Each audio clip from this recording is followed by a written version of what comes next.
રાજ્યમાં ગૌમાંસ પર પ્રતિબંધ હોવા છતાં છાસવારે વેચાણ થતું હોવાનું સામે આવી રહ્યું છે। ત્યારે સુરતના ભેસ્તાન વિસ્તારમાં આવેલી ઊન ખાડી કિનારેથી 300 કિલો ગૌમાંસ ઝડપાતા ચકચાર મચી ગઈ હતી। ત્યારબાદ ભેસ્તાન પોલીસ દ્વારા તપાસ હાથ ધરવામાં આવી હતી, જેમાં પોલીસે 5 આરોપીઓની ધરપકડ કરી છે। ગૌમાંસ ઝડપાયાના બાદની તપાસમાં પતરાના શેડમાં બાંધેલી 3 ગાય, 2 ભેંસ, 4 નાના પાડાને મુક્ત કરાવાયા હતા। સાથે 3 લાખથી વધુનો મુદ્દામાલ કબજે કરવામાં આવ્યો હતો। ઊન વિસ્તારમાં ગુલજાર વિલા પાછળ રેડ કરવામાં આવી હતી, જ્યાં તબેલાની આડમાં ગૌ તસ્કરી કરવામાં આવતી હોવાનું સામે આવ્યું છે। પોલીસે 5 આરોપીઓમાં ઝુબેર રહીમુદ્દીન શેખ, રાજુ બુધિયા રાઠોડ અને ઇમરાન ઇસ્માઇલ કુરેશીની ધરપકડ કરી હતી। મુસ્તાક ઉર્ફે રિયાઝ ઉર્ફે ચીકુ મુનાફ શેખ, સમીર નૂર ખાનની ધરપકડ કરવામાં આવી હતી, જ્યારે નઈમ સલીમ કુરેશી વોન્ટેડ જાહેર કરાયો છે। આરોપી ઝુબેર કતલખાનાની દેખરેખ અને મજૂરી કામ કરતો હતો। ભેસ્તાન પાસે કાયદેસરની કાર્યવાહી હાથ ધરી છે।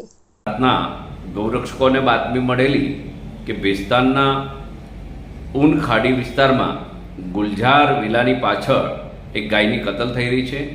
ભેસ્તાન પોલીસનો સંપર્ક કરી તેઓની સાથે ગૌરક્ષકોએ રેડ કરી તો ત્યાં એક ગાયની કતલ થઈ રહી હતી। મિત્રો, મહોરમ અને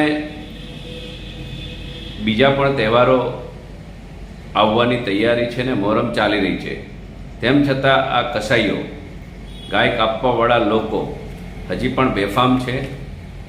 પોલીસે 5 લોકોની ધરપકડ કરી છે।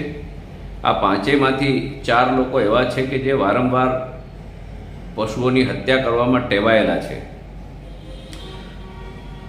મિત્રો, ગૌરક્ષકોની સક્રિયતાના કારણે આ એક મોડસ ઓપરેટિંગ બહાર આવી છે।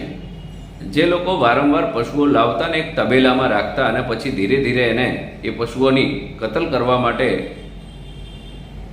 ખાડી કિનારે પશુઓને લઈ જતા, એટલે ભેસ્તાન પોલીસે અને ગૌરક્ષકોએ ખૂબ સારી કામગીરી કરી છે।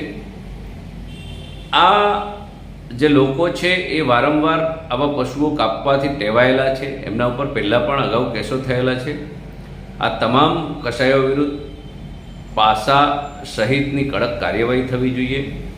એમની જે પ્રોપર્ટી છે એને પણ નાબૂદ કરવાની ખરેખર કડક રીતે કામગીરી કરે તો હું માનું છું કે જે સુરતની અંદર ખાસ કરીને ગૌ હત્યા થાય છે તેના પર પ્રતિબંધ આવશે।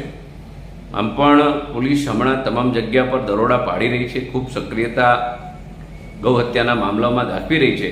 તો આમાં પણ ખૂબ કડક કાર્યવાહી થાય એવી તમામ ગૌરક્ષકો અપેક્ષા રાખે છે।